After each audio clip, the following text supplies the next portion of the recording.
Yo he firmado algunos documentos para ella, pero en ningún momento ni Antonio David me ha ofrecido dinero para poder testificar en contra de Fidel, ni me lo ha ofrecido ni lo he hecho, porque yo interpuse una denuncia por malos tratos que había presenciado. Sí. En la fecha la recordaréis vosotras mejores porque tenéis ahí las documentaciones.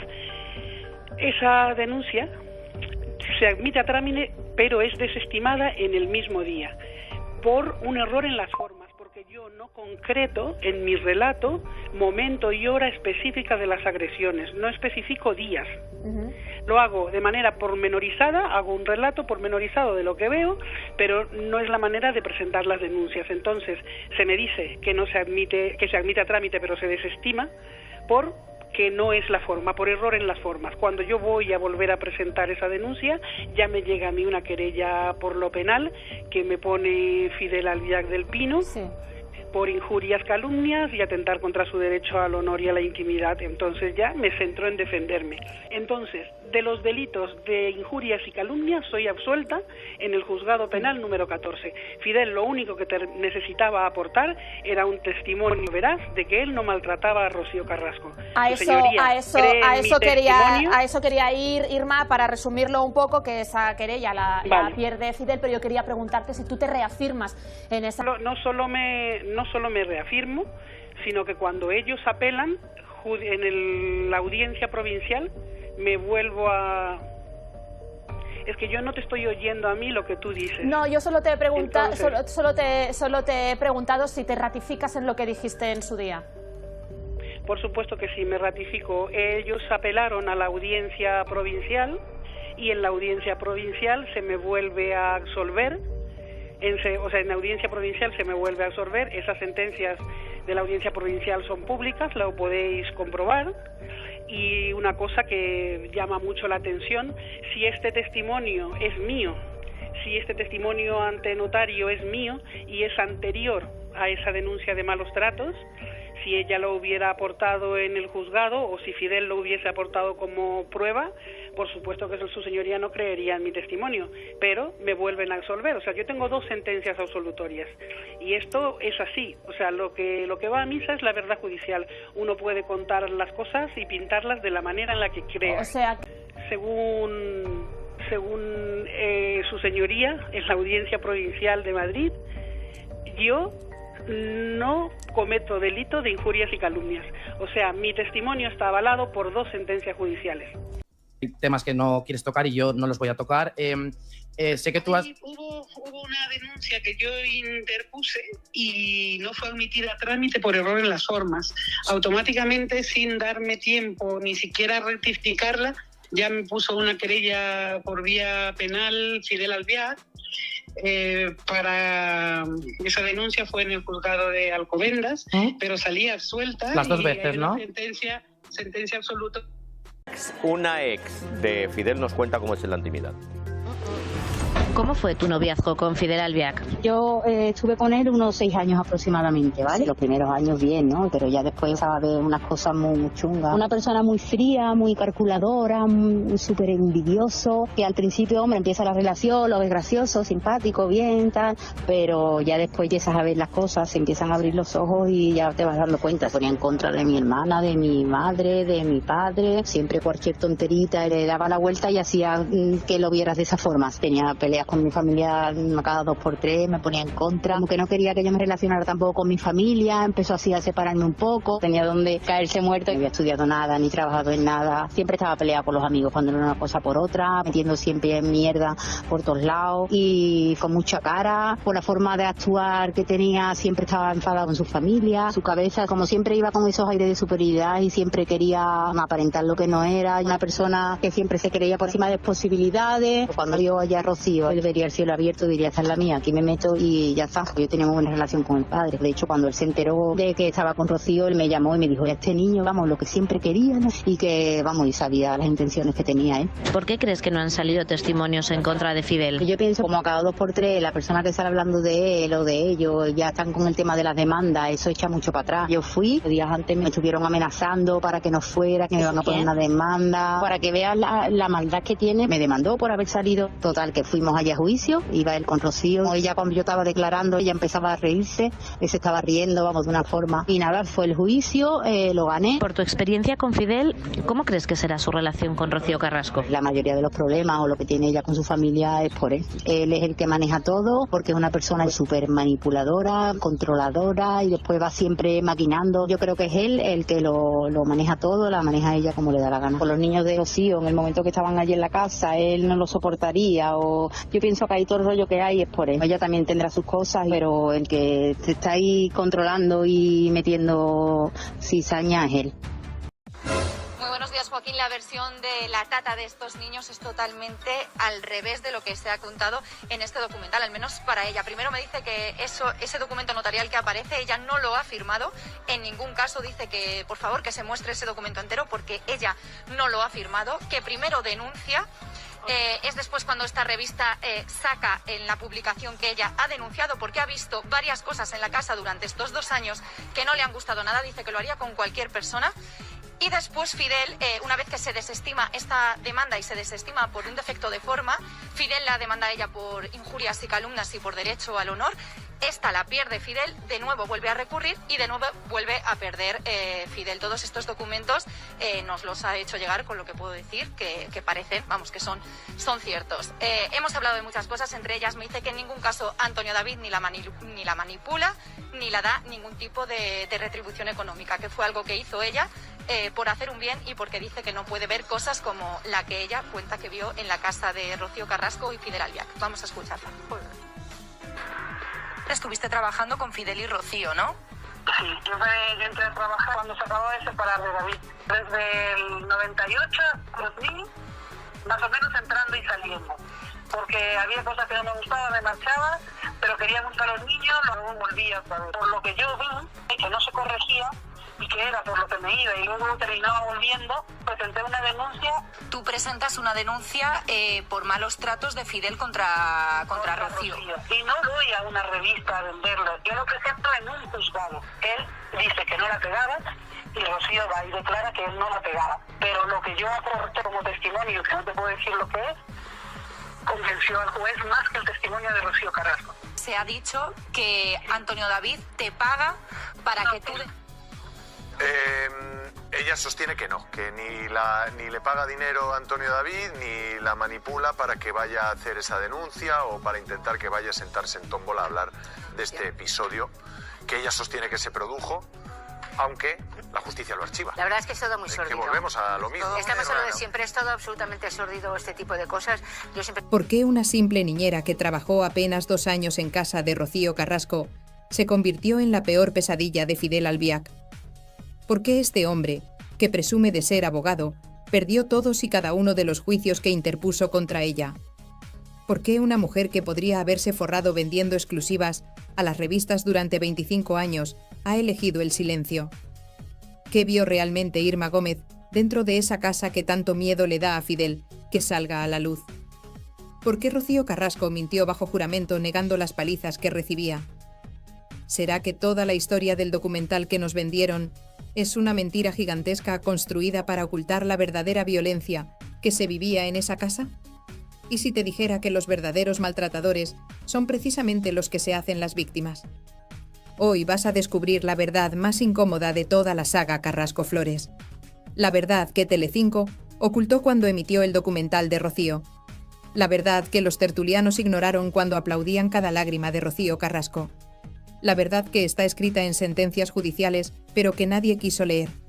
Porque resulta que antes de que Rocío acusara a Antonio David de maltrato, hubo otra persona que denunció maltrato en esa familia. Y esa persona no denunció a Antonio David. Denunció a Fidel Albiac, el mismo Fidel que aparece en el documental como el marido perfecto. El Salvador, el hombre bueno que rescató a Rocío del monstruo.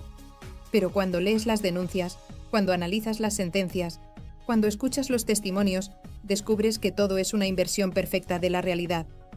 Que Fidel era el maltratador y Antonio David el padre que intentaba proteger a sus hijos. Que Rocío era la mujer maltratada que después se convirtió en cómplice de su maltratador. Que todo lo que nos contaron en televisión era una mentira perfectamente construida. Y la única persona que puede demostrarlo es Irma Gómez. una niñera paraguaya que cuidó a Rocío Flores y David Flores cuando eran pequeños, y que vio horrores que marcarían a cualquiera. Esta es su historia, la historia que nadie quiere que conozcas, la historia que desmonta 25 años de mentiras, la historia que explica por qué Rocío Flores no habla con su madre, la historia real. Noviembre de 1999, Madrid, barrio del Encinar de los Reyes. Una zona residencial tranquila donde viven familias acomodadas. En una de esas casas empieza a trabajar Irma Gómez como empleada del hogar. No es cualquier casa, es la casa de Rocío Carrasco, hija de la grandísima Rocío Jurado, y de su nueva pareja, Fidel Albiac, un hombre sevillano sin estudios que se ha convertido en la sombra de Rocío, el que controla todo, el que decide todo, el que maneja todo. Irma llega con referencias impecables. Es una mujer paraguaya trabajadora, honesta, que vino a España buscando una vida mejor. Le ofrecen un trabajo interno, vivir en la casa, cuidar a los 2 niños pequeños de Rocío. Rocío Flores, que acaba de cumplir 4 años, y David Flores, que apenas tiene 2. 2 criaturas preciosas que acaban de vivir la separación de sus padres, que no entienden por qué su padre ya no vive con ellos, que no entienden quién es ese señor nuevo que duerme en la cama de su madre. Porque la separación de Rocío Carrasco y Antonio David Flores no fue limpia, fue caótica, fue traumática y sobre todo fue solapada con el inicio de la relación con Fidel. Rocío no esperó a estar divorciada para empezar con otro. Y eso, aunque muchos lo critiquen por razones morales, es algo que pasa constantemente en la vida. Las relaciones se solapan. Una empieza antes de que termine la otra. No es bonito, pero es humano. Es real. Es normal. Lo que no es normal es lo que vino después.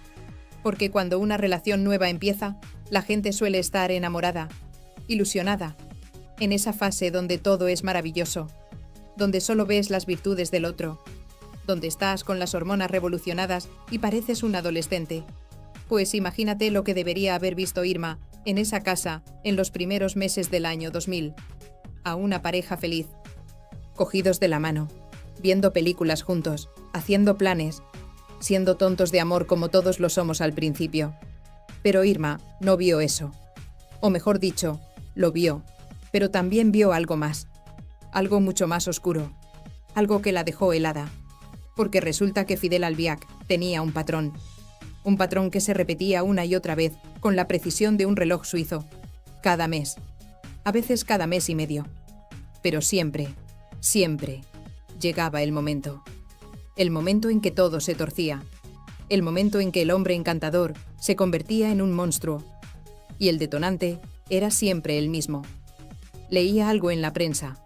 Una noticia, un comentario, algo que hablara de él, de su relación con Rocío, de su pasado, de cualquier cosa que tocara su imagen pública.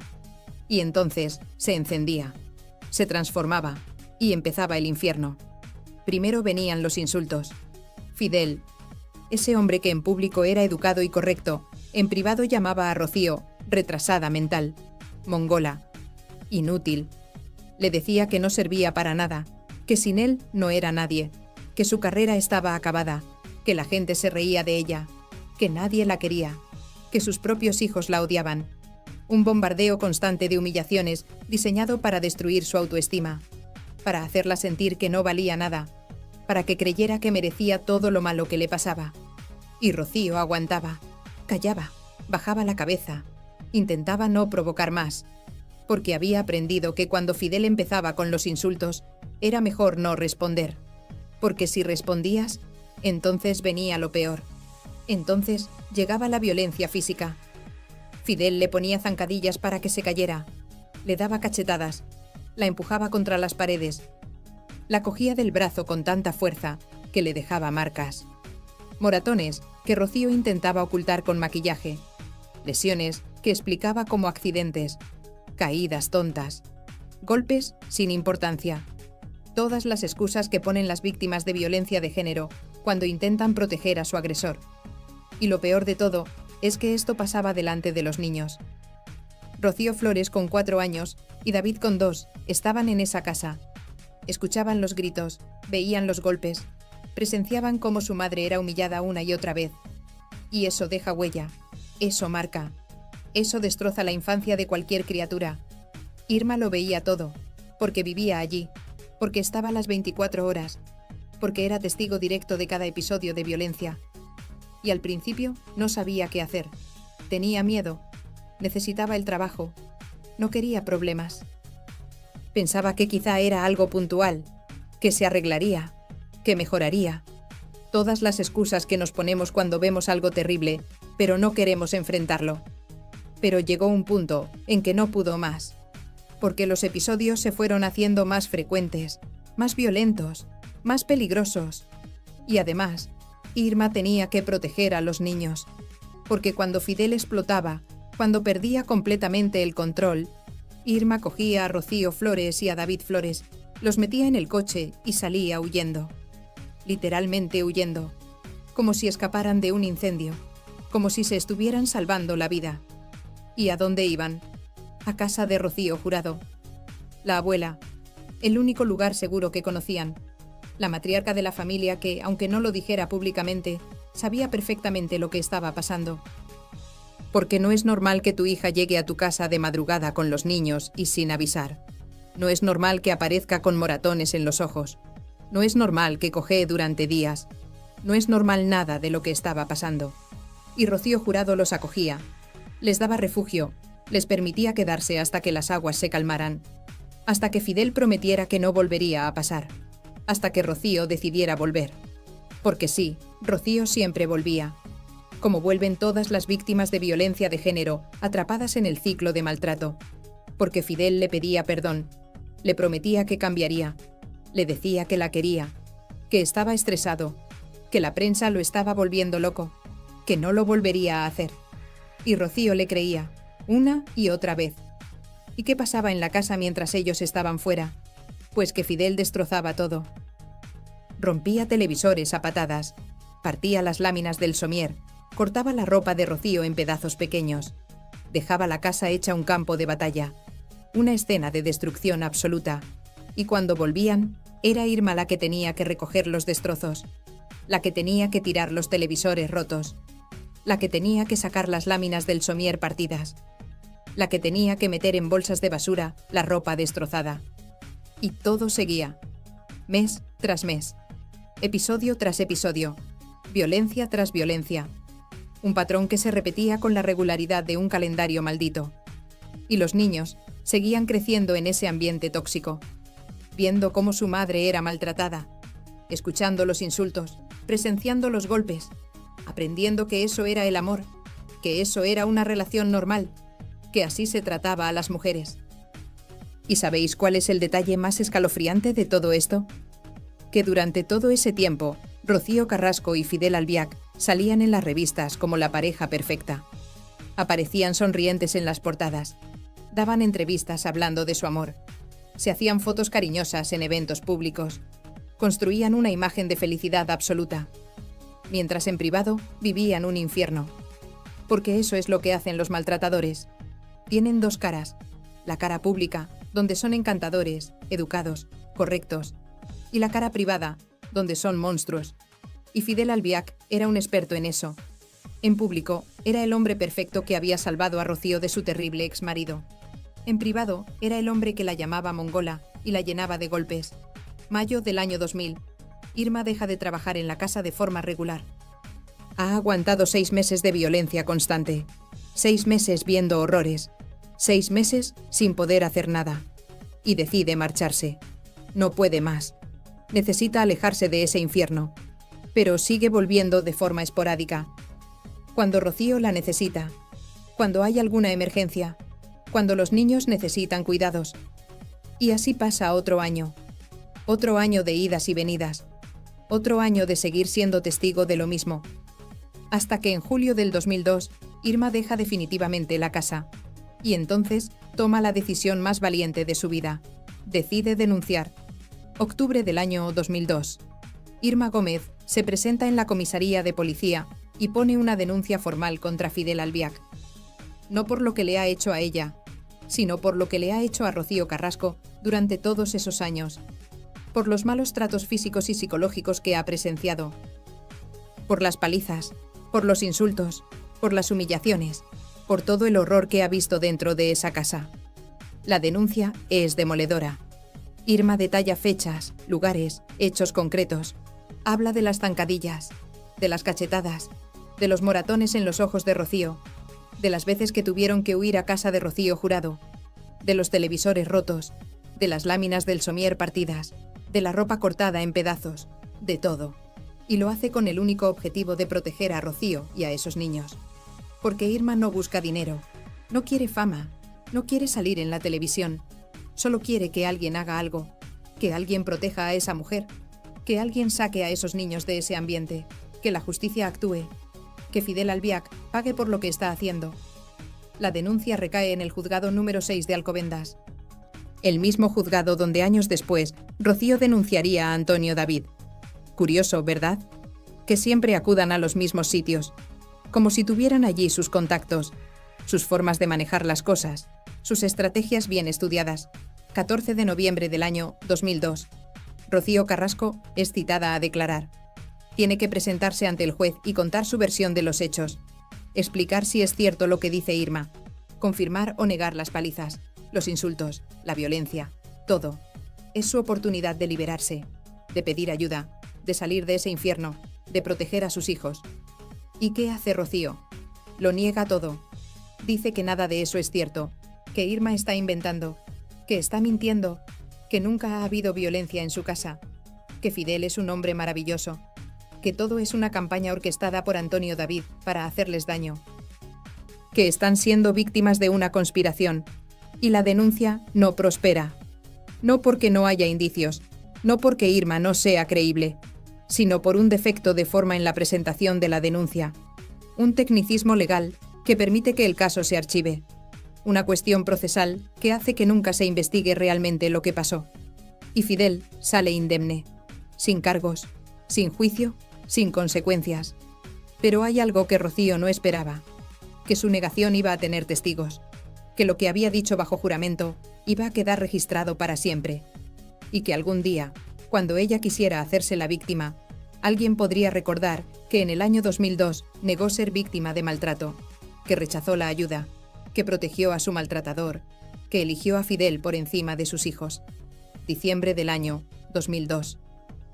La revista ¿Qué me dices?, publica una portada explosiva. Han conseguido acceder a la denuncia de Irma y publican todo, los detalles de los malos tratos, los testimonios, los hechos concretos. Es un escándalo mayúsculo. Todas las televisiones hablan del tema. Todas las revistas se hacen eco.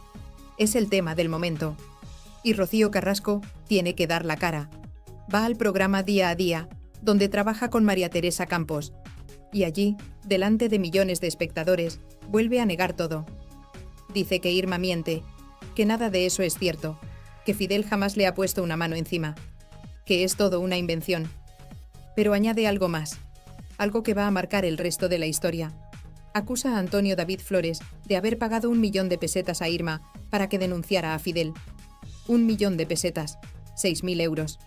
Esa es la cifra que Rocío lanza al aire, sin pruebas, sin documentos, sin nada que lo respalde, solo su palabra, y la estrategia es perfecta, porque al acusar a Antonio David consigue desviar la atención. Ya no se habla de si Fidel es un maltratador, se habla de si Antonio David pagó a la niñera. Ya no importa la violencia, importa el supuesto complot, y mucha gente se lo cree, porque Rocío es la hija de Rocío Jurado, porque trabaja en televisión, porque tiene el poder mediático de su lado. ¿Y quién es Irma? Una inmigrante paraguaya sin recursos, una empleada del hogar sin voz, alguien a quien es fácil señalar, alguien a quien es fácil desacreditar. Pero Irma sabe la verdad, y Antonio David también. Y años después, cuando Rocío vuelva a acusar a Irma de lo mismo en otro programa, Antonio David lo dejará claro. Nunca le pagó nada. Ni 1 euro, ni 1 céntimo. La acusación es completamente falsa, pero el daño ya está hecho. La semilla de la duda ya está plantada. Y mientras todo esto pasa, Fidel Albiac está estudiando. Está haciendo la carrera de Derecho a distancia. Porque después de ver cómo funcionan los tribunales, después de pasar por varios juicios y perderlos casi todos, ha decidido que necesita formación legal. no para ayudar a la gente, no para hacer justicia, sino para aprender a manipular mejor el sistema, para saber cómo presentar demandas, para conocer los trucos, para poder atacar mejor a sus enemigos. Y lo primero que hace con sus nuevos conocimientos es ir a por Irma. Presenta una querella criminal contra ella, por injurias, por calumnias, por atentar contra su derecho al honor. La acusa de haber difundido información falsa con el objetivo de destruir su imagen. Pide que sea condenada, que pague una indemnización, que se retracte públicamente, que admita que mintió, y presenta la querella exactamente en el mismo sitio donde Irma había presentado su denuncia, en el juzgado de Alcobendas, ese lugar que parece ser el escenario favorito de todos los dramas judiciales de esta familia, como si tuvieran allí sus contactos, sus formas de hacer las cosas, sus estrategias bien aceitadas. Pero esta vez Fidel se equivoca, porque Irma no está sola, tiene un abogado, un buen abogado, alguien que cree en ella, que sabe que dice la verdad y que está dispuesto a defenderla hasta el final. Y tienen pruebas. Tienen la denuncia original con todos los detalles. Tienen testimonios. Tienen documentación. Tienen la verdad de su lado. Llega el juicio. Y las dos partes exponen sus argumentos. Fidel, con todos sus conocimientos legales recién adquiridos, intenta demostrar que Irma mintió, que inventó toda la historia, que fue pagada por Antonio David, que buscaba dinero, que quería fama, que actuó con mala intención. Pero Irma y su abogado demuestran lo contrario. Demuestran que nunca cobró por la entrevista en ¿Qué me dices?, que nunca recibió dinero de Antonio David, que su testimonio es coherente, que los hechos que describe son creíbles, que tiene testigos que pueden corroborar partes de su historia, que no tiene ningún motivo para inventar algo así. Y el juzgado falla, y falla a favor de Irma. La absuelve de todos los cargos, determina que no ha cometido ningún delito de injurias ni de calumnias, que su testimonio está protegido por el derecho a la libertad de expresión, que tiene derecho a contar lo que vio, que su narración de los hechos no constituye una intromisión ilegítima en el derecho al honor de Fidel Albiac. Es una derrota humillante para Fidel, después de estudiar derecho, después de preparar cuidadosamente la querella, después de estar convencido de que iba a ganar. Pierde. Y no solo pierde.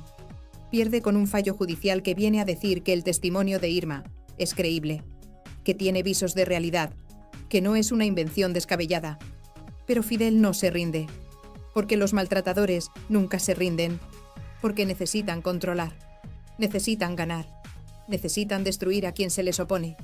Así que apela, recurre el fallo en segunda instancia, pide que la audiencia provincial revise el caso, que otro tribunal le dé la razón, que condenen a Irma, y vuelve a perder. La audiencia provincial confirma el fallo de primera instancia, vuelve a absolver a Irma, vuelve a determinar que no ha cometido ningún delito, vuelve a ratificar que su testimonio es válido, que tiene derecho a contar lo que vio, que no ha vulnerado ningún derecho de Fidel. 2 derrotas, 2 juicios perdidos, 2 veces que la justicia le dice que Irma tiene razón. Y entonces Fidel comprende algo. Comprende que si sigue adelante, si agota todas las instancias, va a tener que enfrentarse a algo mucho peor. Va a tener que enfrentarse a los testigos. Porque hasta ese momento, el juicio se ha basado en documentos, en declaraciones, en argumentos legales. Pero si sigue adelante, van a empezar a llamar a testigos. ¿Y quiénes son los testigos principales de esta historia? Rocío Flores y David Flores, sus propios hijastros, los niños que vivieron en esa casa, que vieron todo lo que vio Irma, que sufrieron ese ambiente de terror. Y para ese momento, año 2003, Rocío Flores ya tiene 8 años, ya puede hablar, ya puede contar. Y si un juez le pregunta bajo juramento qué vio en su casa, qué pasaba cuando Fidel se enfadaba, por qué Irma lo sacaba huyendo en mitad de la noche, va a tener que decir la verdad. Y esa verdad va a hundir a Fidel para siempre. Así que hace lo único que puede hacer. Retira la querella, se bate en retirada, abandona el proceso judicial y dice que lo hace por no seguir dañando a la familia, por no exponer a los niños, por cerrar ese capítulo. Pero la realidad es que huye antes de que sea demasiado tarde. Antes de que Rocío Flores suba a un estrado y cuente toda la verdad. Y con eso queda establecida la cosa juzgada. Esas dos palabras mágicas que protegen a Irma para siempre. Porque cuando un tribunal se pronuncia sobre un asunto, y ese asunto no se recurre hasta el final, queda establecido que no se puede volver a juzgar, que la decisión judicial es definitiva. Y en este caso, la decisión judicial fue clara. Irma Gómez no cometió ningún delito. Su testimonio es válido. Tiene derecho a contar lo que vio. Y eso significa que Fidel Albiac no puede volver a demandarla. No puede volver a querellarse contra ella. No puede hacer nada para callarla. Porque los tribunales ya dijeron que ella tiene razón. Ya determinaron que su testimonio es creíble. Ya establecieron que está protegida por la libertad de expresión. Pasan los años. Irma desaparece del mapa mediático. No vuelve a dar entrevistas. No vuelve a hablar del tema.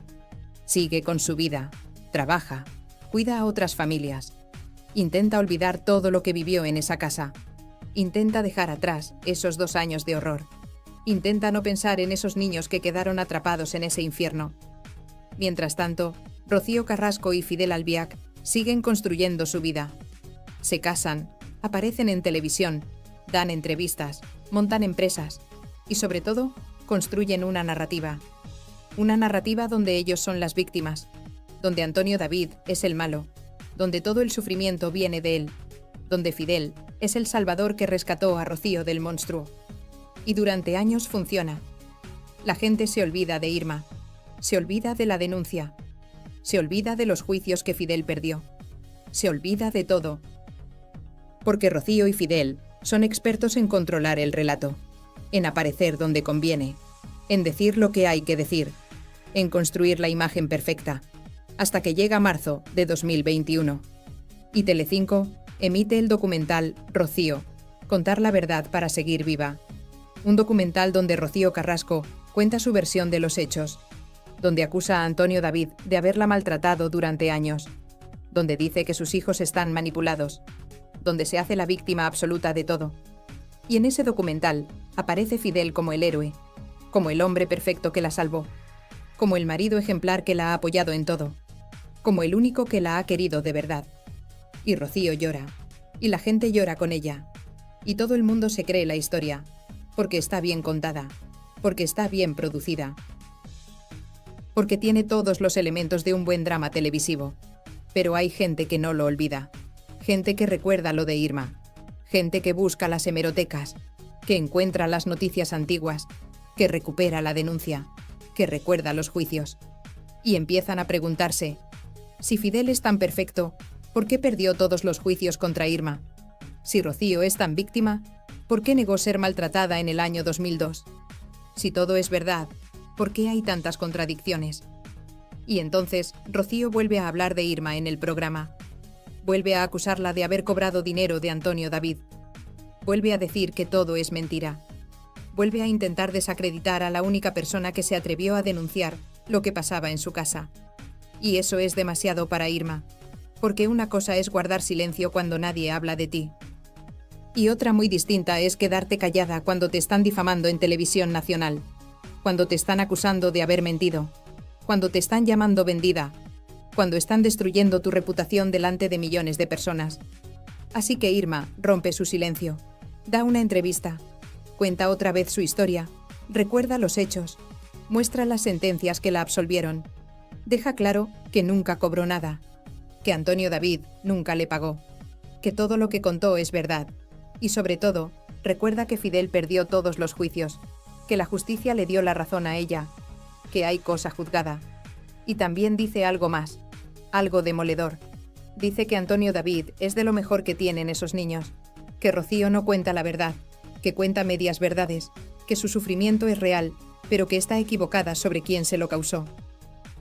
Porque el maltratador nunca fue Antonio David. El maltratador siempre fue Fidel. Y hay más, porque Irma también habla del estado de Rocío. Y dice algo que debería hacer reflexionar a todo el mundo. Dice que Rocío no es feliz, que sigue con la misma angustia que tenía hace 25 años, que sigue con esa depresión, con esa ansiedad, que no ha mejorado, que lleva 25 años así. ¿Y qué significa eso? Pues significa que si realmente el problema hubiera sido Antonio David, Rocío debería estar bien ahora. Han pasado 25 años desde que se separaron, 25 años viviendo con Fidel, 25 años alejada de Antonio David. Si él hubiera sido el maltratador, ella debería haberse recuperado, debería ser feliz, debería estar en paz, pero no lo está.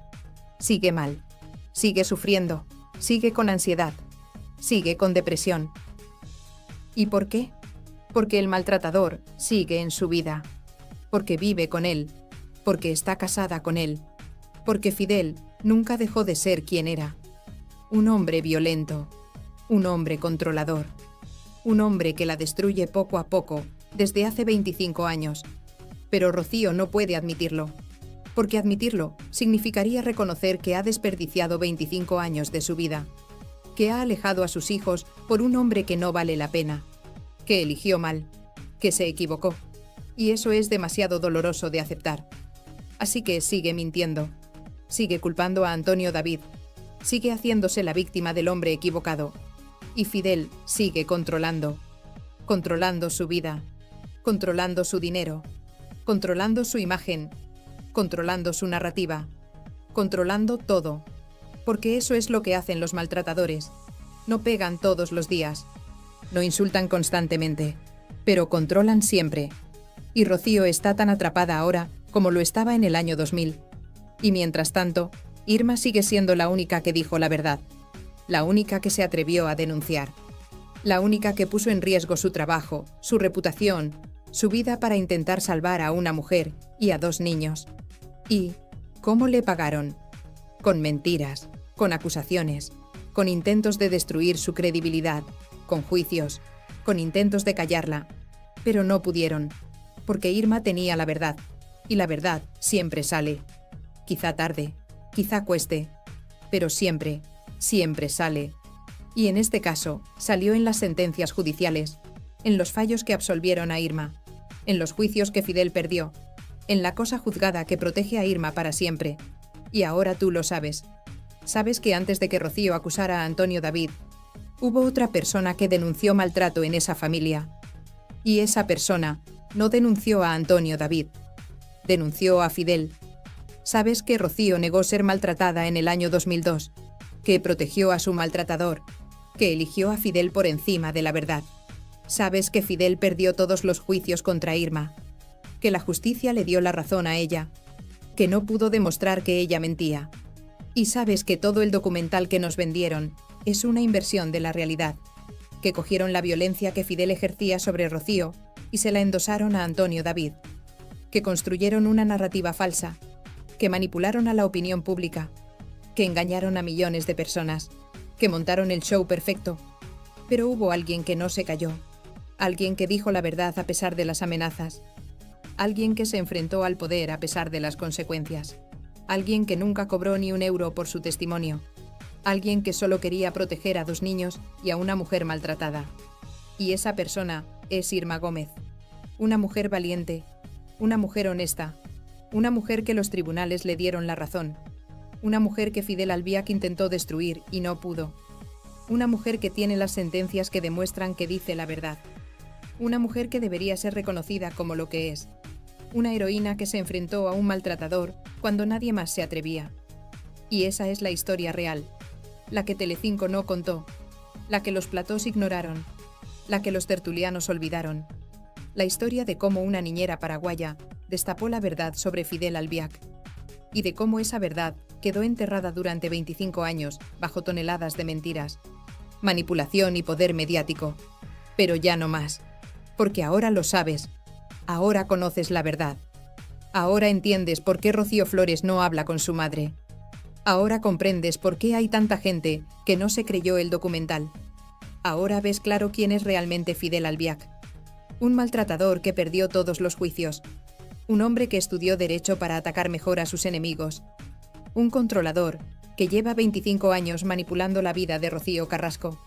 Y ahora entiendes por qué Irma Gómez es importante, por qué su testimonio importa, por qué las sentencias que la absolvieron son fundamentales, porque demuestran que todo lo que nos contaron era mentira, que la verdadera víctima era Rocío, pero el verdadero maltratador era Fidel, y que Antonio David siempre fue el padre que intentaba proteger a sus hijos de un hombre peligroso. Esa es la verdad. La única verdad. La que está escrita en documentos judiciales. La que ningún documental puede borrar. La que Irma Gómez contó desde el principio. Y por la que nunca, jamás, cobró ni un solo euro. Porque su objetivo nunca fue el dinero. Fue la justicia. Fue proteger a 2 niños inocentes. Fue hacer lo correcto. Y aunque la justicia no actuó como debería en su momento, aunque Rocío negó la violencia, aunque Fidel salió indemne, aunque los niños siguieron viviendo en ese infierno, al menos quedó el testimonio. Quedaron las sentencias. Quedó la verdad documentada para siempre. Y 25 años después, esa verdad sigue ahí, intacta, inalterable, protegida por la cosa juzgada, esperando a que alguien la rescate del olvido, esperando a que alguien la cuente, esperando a que se haga justicia de verdad. Y hoy se ha contado. Hoy se ha hecho justicia. Justicia para Irma, que fue difamada. Justicia para esos niños que crecieron en el terror. Justicia para todos los que siempre supieron que algo no cuadraba en la historia oficial. Y sobre todo, justicia para la verdad. Esa verdad que Fidel Albiac intentó callar durante 25 años. Y que hoy, por fin, ha salido a la luz. Una ex de Fidel nos cuenta cómo es en la intimidad. ¿Cómo fue tu noviazgo con Fidel Albiac? Yo estuve con él unos 6 años aproximadamente, ¿vale? Los primeros años bien, ¿no? Pero ya después empezaba a ver unas cosas muy chungas. Una persona muy fría, muy calculadora, súper envidioso, que al principio, hombre, empieza la relación, lo ves gracioso, simpático, bien, tal, pero ya después empiezas a ver las cosas, se empiezan a abrir los ojos y ya te vas dando cuenta. Se ponía en contra de mi hermana, de mi madre, de mi padre, siempre cualquier tonterita le daba la vuelta y hacía que lo vieras de esa forma. Tenía peleas con mi familia cada 2 por 3, me ponía en contra, aunque no quería que yo me relacionara tampoco con mi familia, empezó así a separarme un poco, tenía donde caerse muerto, no había estudiado nada, ni trabajado en nada, siempre estaba peleada con los amigos cuando era una cosa por otra, metiendo siempre en mierda por todos lados y con mucha cara, por la forma de actuar que tenía, siempre estaba enfadada con su familia, su cabeza, como siempre iba con esos aires de superioridad y siempre quería aparentar lo que no era, una persona que siempre se creía por encima de posibilidades. Cuando vio allá a Rocío, él vería el cielo abierto, diría, esta es la mía, aquí me meto y ya está. Yo tenía muy buena relación con el padre. De hecho, cuando él se enteró de que estaba con Rocío, él me llamó y me dijo, este niño, vamos, lo que siempre queríamos, y que, vamos, y sabía las intenciones que tenía él. ¿Por qué crees que no han salido testimonios en contra de Fidel? Yo pienso, como a cada 2 por 3, la persona que sale hablando de él o de ellos, ya están con el tema de las demandas, eso echa mucho para atrás. Yo fui, días antes me estuvieron amenazando para que no fuera, que me iban a poner una demanda, para que vean la maldad que tiene. Me demandó por haber salido. Total, que fuimos allá a juicio, iba él con Rocío, ella cuando yo estaba declarando, ella empezaba a reírse, él se estaba riendo, vamos, de una forma. Y nada, fue el juicio, lo gané. Por tu experiencia con Fidel, ¿cómo crees que será su relación con Rocío Carrasco? La mayoría de los problemas o lo que tiene ella con su familia es por él. Él es el que maneja todo, porque es una persona súper manipuladora, controladora, y después va siempre maquinando. Yo creo que es él el que lo maneja todo, la maneja ella como le da la gana. Con los niños de Rocío, en el momento que estaban allí en la casa, él no lo soportaría, o yo pienso que ahí todo el rollo que hay es por él. Ella también tendrá sus cosas, pero el que te está ahí controlando y metiendo cizaña es él.